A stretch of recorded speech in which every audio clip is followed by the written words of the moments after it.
Sorry I'm a little late to the party, but it's been one of those kind of days, if you know what I mean, where what's the old adage, the faster I go, the behinder I get? It's been one of those kind of mornings. But hey, we're here this morning. I'm Dan Gresham, by this way. Speaking of we're here. Dan's here this morning. You're here this morning, which is a good thing. We're inside my studios here at the Hacienda, and this is kind of doubles as a video studio and also art studio and craft room for the entire family. So don't be surprised anything you might see behind me. Hey, you know what? We're going to do something a little bit different today. You know, we've been doing these updates since the pandemic began. And yeah, we spend a lot of time talking about vaccines and COVID and tests.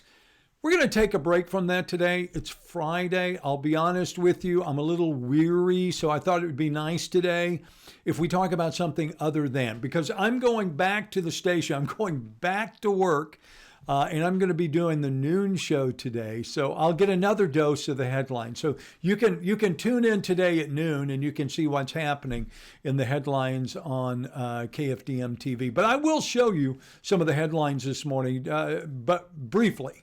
Because I want to talk about other things. I want to talk about some lighter things. I want to talk about some things that are a little bit, I don't know, more interesting, things that we haven't been talking about ad nauseum for the last 2 or 3 weeks or so. Weeks, months, not weeks. Months easily.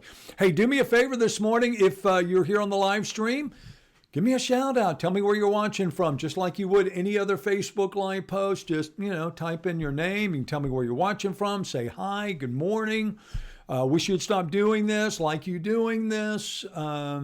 Whatever. It doesn't matter. I read every single one of them. A lot of them pop up right there on the screen like that. Gil Moody, good morning to you. Jace, Gresham in the AM. Tammy, good morning to you as well. Also, hi, Carlene. Always good to have you aboard with us. Lillian, hope your day is off to a good start and rolling well. Chason says, good morning. Since it's National Strawberry Ice Cream Day, you need to avoid the straws. I already, at this point, Chason, I've avoided the berries as well as the straws. Unfortunately, no berries this morning. Hi, Sherry. Good morning to you. And as you say, we are seen all over America. Terry Lopez, hey, Mr. Dan, hope your day is well. You know what, Terry, I'm going to say it again because I have to reinforce it and tell myself these same things. Yes, it is. And any day that, we're moving forward, in my mind, is a good day. I will say that, I'm still looking for the vaccine. I'm ready to get the vaccine, and I'm ready to get past that. Glinda, good morning to you. Coffee, good morning to you. Hope you're having a good one. Tom is up, watching from Frankfurt, Illinois. Not to be confused with Frankfurt, Germany. But there might be some competition there about who created the hot dog. I don't know, Frankfurt, Germany, Frankfurt, Illinois. I bet they talk about that. I know they've got to. Hi, Carl. Give us some good news. I got it, Carl. I got good news for you on Friday. When I did the radio show, and for years I did 2 radio shows, but I did talk radio here in Southeast Texas, and always I do Fridays, it was called Don't Bring Me No Bad News, because I just don't want to hear it. It's the end of the week. I want something good. So I got some for you in just a minute, Carl. Virginia, good morning to you. Hi, Linda. It's good to see you as well. Hi, Sherry Saunier this morning. Good to have you up with us. Yes, Linda, I will be on it now. Devin Phillips, at work. We all gotta do what we gotta do. Devin, I'm with you. I've already been there, been here, been back, going back. Gail, welcome to you from Alabama this morning. Mary Emerson's watching in Finette, while Glinda's up at South Toledo Bend. I'm not sure I'd be out on the water today if I were you, though, Glinda. I mean, it's going to be a tough day as far as the winds go. We're talking about 25-mile-an-hour winds. It's already started if you haven't been out yet this morning. Bonnie Powers watching in South Carolina. Hi, Bonnie. Hope things are well with you this morning. Ashley Stone says, howdy, who's ready for spring already? We are so, aren't we? I mean, Southeast Texans, it's like I had to wear a coat today. Don't think I can do this again tomorrow. I mean, that's how used we are. I'm one of those too, though. I used to love cold weather, and now it's like, okay, as long as I can wear a long sleeve shirt, that's about as cold as I want it. Jackets? Come on. Evelyn, good morning to you. Hi, Darwin. What's originally from Beaumont, watching from cold Amarillo. You guys got some snow and stuff earlier in the week, so I bet it is still. Hi, Lauren. Good morning to you. Hi, Amanda. Wanda's up with us this morning. Also, Sherry Saunier. Sherry, you know how much I like Rayburn Country. I got to get up there and check out the golf course now that it's open again. And of course, that may be a while. And I'll explain that one day. Not today, but one day in the future, I'll explain why it ain't going to happen anytime soon. And it doesn't have anything to do with Rayburn Country. It has everything to do with Dan. Jamie, good morning from Fred. Oh, Betty's watching from Kentucky this morning. I always love it when we start to see people from all over the country that are watching. Stephanie says, watching from the Crime Stoppers of Southeast Texas Regional Office. Well, Stephanie, you know how much I like Crime Stoppers. I get to do the stories at least once a week and remind people, right? TIPS, that's the number 833-TIPS. Eric, good morning. Says it's time to shave. Oh, no, it is not, Eric, time to shave. And I'll explain that too one day, but not today. Lisa Harris, good morning to you. Is Pelosi serving today from her? I don't know, Craig. You would have to ask Miss Pelosi. Danny McLeod, good morning. Also, Jamie Foster watching from Vidor. It's a beautiful day in the neighborhood, by the way. Temperatures are great. Humidity. We had humidities this morning. I was telling Dana, 50% humidity for us at that time, early in the AM, that's unheard of. We're usually, 98%, so 50 was very good. Hi, April. Good morning to you. Hi, Angela. Thank you. I enjoy bringing daily updates to you as well, Angela. Jennifer is watching this morning from Groves. We want to hear something positive. I got it for you. Just want to finish saying good morning. Leon, looking good. You haven't changed any except you got a beard. Looks good. Watching you from Prattville, Alabama. Well, hey, Leon, it's good to see you. I hope things are going well in Prattville. I don't know that I've ever been to Prattville, Alabama. Think about it. I've been through a lot of Alabama. I don't know about Prattville. I'll have to look that one up. Betty Goddard, good morning to you there in Deweyville. Hi, Nellie. Robin, good morning to you. Carl Franklin is waiting for his good news, and it's coming. Brenda, okay, gotcha. Betty Lee says, good morning. Glenda says, cozy in my house. Cozy in mine, too. Cozy in mine, too. All right, we'll come back. We'll check on some. Oh, here's one. How about this one? Moss Bluff, Louisiana. Hi, Rebecca Rios. Good to have you with us this morning. All right, so let's do this. Let me show you real quickly what the headlines are. What be making news this morning? And there it is. And please remember, this is not a newscast, never intended to be a newscast. This is not a formal, here now, the news. This is me, this is you, this is us as a community having a little bit of interchange and exchange, right? So when I say things like that, know that I can be hopefully a little lighter than what's happening in the news. But anyway, here are your headlines this morning, if you want to go check them out. Angel San Juan with a good story, talking to a lot of different people about the regional COVID vaccination. And when are we going to see a more expanded rollout? What has to happen before more people don't spend their days calling pharmacies and grocery stores and everywhere else trying to find a COVID vaccine? So you might want to check that out. Also, you can see Jefferson County, other counties meeting to plan and create a COVID mass vaccination site. They have them already in Houston. They have them already in Tyler. And they should be coming here. And when they do, there's a lot to be, preparing for. How do you get people in? How do you get them out? Who's going to do the vaccinations? That sort of thing. Also, the pandemic has canceled the MLK parade coming up this Saturday. Also, we have a number of candidates who are now running for mayor. I believe we have 3 who have filed to run. So you can go check for that. And the big sports story, Lamar University leaving the Southland Conference for the Western Athletic Conference. This is something we've been talking about. If you follow sports, you knew it was kind of in the works, but now it is official. All right. So now I've done my duty. I've given you the hard stuff. There it is. The headlines. What I always say, don't make me do the heavy lifting. If you want to know more, then go and read those stories. Dig in. They're all right there for you at kfdm.com. Okay. So now let's go to the lighter side of things this morning. There are several things that I want to talk about this morning, and none of them are of major consequence probably to you and me, but they're just good observational pieces. For example, did you know that we have become probably the second most popular launch site for space vehicles in the world? And I say we, I'm talking about the great state of Texas. Houston Chronicle this morning with Marcia Dunn, the AP aerospace writer, posting up a story about Blue Origin launching a capsule to space. Theirs looks very much different than some of the other private space. All right, so you can see it went up, came back down. Everything went well. Everything went well. But this is Jeff Bezos. You ever notice that it's millionaires that have all these companies, right? Elon Musk, Sir Richard Branson, Jeff Bezos, because they can afford to play in space, right? But this was interesting because it launched from West Texas.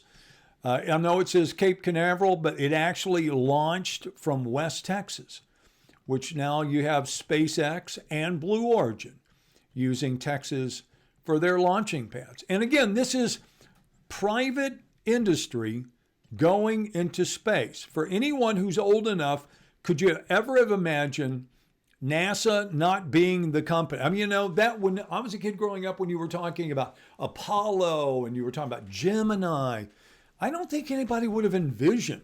I mean, you knew the private industries were involved, right? Boeing was there helping them build things and doing projects of their own. And you knew that was happening. But this is not Boeing. These are independent, companies that are now contracting. And why are they doing it? Because there's big money to be made in space. That's why they're doing it. Somebody's got to be the delivery service, and these guys are getting in on the action. All right. Here's one I thought, I wonder how you guys feel about this. Screens in cars are getting even bigger. This week was the Consumer Electronics Show going on in Vegas, but there was nobody. It was virtual, right? But one of the big things about the Consumer Electronics Show this year was about electronics in cars and how they're going to change. A couple of things that I noticed in reading those stories that I'll share with you. One, you know what a heads-up display is, right? Where it goes, instead of seeing something on your dashboard, in the very near future in your car, and it may be an option for a time being, but sooner or later, it's going to be standard equipment. You're going to look up, and instead of looking down to see the speedometer and not having your eyes on the road, you're going to be able to look through your windshield, and you will see all the numbers displayed right in front of you. Not only will it have your miles per hour, miles to empty, it will also be able to pick out cyclist, motorcycle, and it will have a heads-up display that'll pop up and tell you that those things are there. It's coming.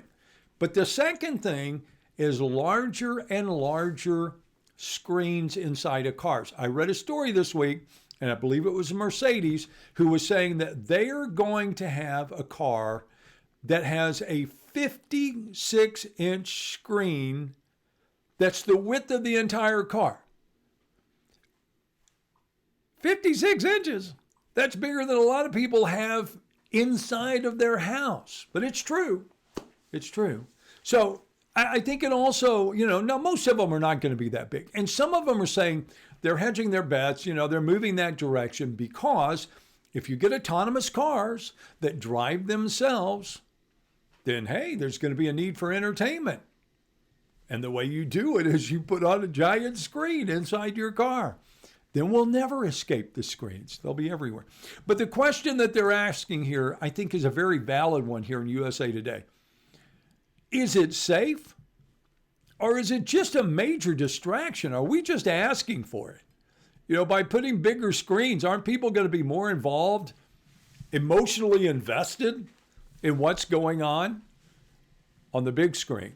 Be interesting to follow and find out. Also this morning, while we're talking about interesting stories, Texas Tribune today, and you just go to Texas Tribune, one word.org, and this story, analysis, the odds for legal pot in casinos in Texas just got worse. So if you're one of those people saying, come on, when are we going to have legalized, why is Louisiana get it all? Why can't we have it, well, it doesn't bode well if you read this story.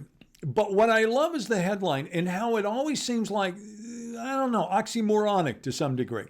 Because essentially what it's saying is, look at this. One argument for legalizing casino gambling and marijuana sales is that it would produce tax revenue for the state during the recession started by the pandemic. But apparently there's a new economic forecast coming out for the state that is good. So because it's good, now it's like, well, we don't need that money. We're not going to. Wouldn't it seem like, why is that a bad thing? Why can you add more into the coffers? Wouldn't you want to have that? I don't know. I'll be honest with you. I don't see any issue with legalizing marijuana in the state of Texas. I know some people may have a problem with that, but I think if you look at other states and you look at what happened in these other states, they were not burned to the ground. They were not, you didn't see, accidents go up. You didn't see people robbing other people on the street so they could go to the cannabis dispensary. Didn't happen. And I'm not talking about whether you're a user or not. I'm just talking about whether it makes sense. If people are going to get it anyway, and they're going to get it illicitly and illegally, then why not get tax money off of it? That would be my question. And again, doesn't look like it's going to happen anytime soon. We struggle with medical marijuana, which, again, I'm not sure I understand the reasoning. If it can help some kid, who's got a disease that can't do something else, but now why is that an issue? Why is that problematic? But it is. Go read the stories. Go read any information here in the state of Texas. Yes, we have it. But the problem is getting it is just very difficult here in the state of Texas. And of course, casinos, you can go to a pari-mutuel racetrack and bet on horses, but you can't go and bet on cards. That may change. I don't know. But, again, something we've been talking about for as long as I can remember, and I've been here for 40 years, as long as I can remember, Pleasure Island will be turned into a casino. How many times have they talked about that? And of course, it never came to fruition. But certainly Lake Charles has seen their share of casinos. And again, that was in the Texas Tribune. If you want to go and read that story, you certainly can. So, oops, wrong question of the day. And then finally this morning, one more light story to end on, and I'm out of here. Salsa matcha. Do you know what that is? Salsa matcha. Setting Texas on fire. Texas Monthly, byline Jose Relat. And I had no idea what it was. But it looks good, and I'm ready to try it. Although, I would ask the question, are you a heat person? Do you like fiery Mexican food? Well, this looks like it's for you. Apparently, kind of an obscure condiment that is currently the rage now when it comes to Tex-Mex. All the taquerias and restaurants, especially in Austin, are now serving this salsa matcha. You might want to go read this one again. If you enjoy spicy and different, this might be for you. Texas Monthly, an unusual salsa that is becoming widely accepted here in the state of Texas. All right. I have done my due this morning. I've given you your headlines. I've said good morning. And then we've gone over some light, interesting stories on a Friday. So I'm going to get out of here. I have to go back to work, so I'll see you back on KFDM at noon today. But I always like to remind you, a lot of ways you can keep up with what's going on. You can go to the KFDM Facebook page where you're at right now. Continue to follow. Hit us with a like today. We always appreciate that. And of course, you can also give us a comment. We always want to see your comments. If you're on Twitter, you can follow me at Morning TV Dan, or you can also subscribe to the YouTube channel that we have. It's Dan's at Home. So if you missed the updates on the KFDM Facebook page, we post them on the YouTube page. Subscribe and you'll be able to see them. All right? It's just that simple. Right. I am going to get out of here, go sit for a few minutes before I head back to work. I will look forward to seeing you back here bright and early Monday morning. Till then, remember, go out and make it a terrific but a safe day.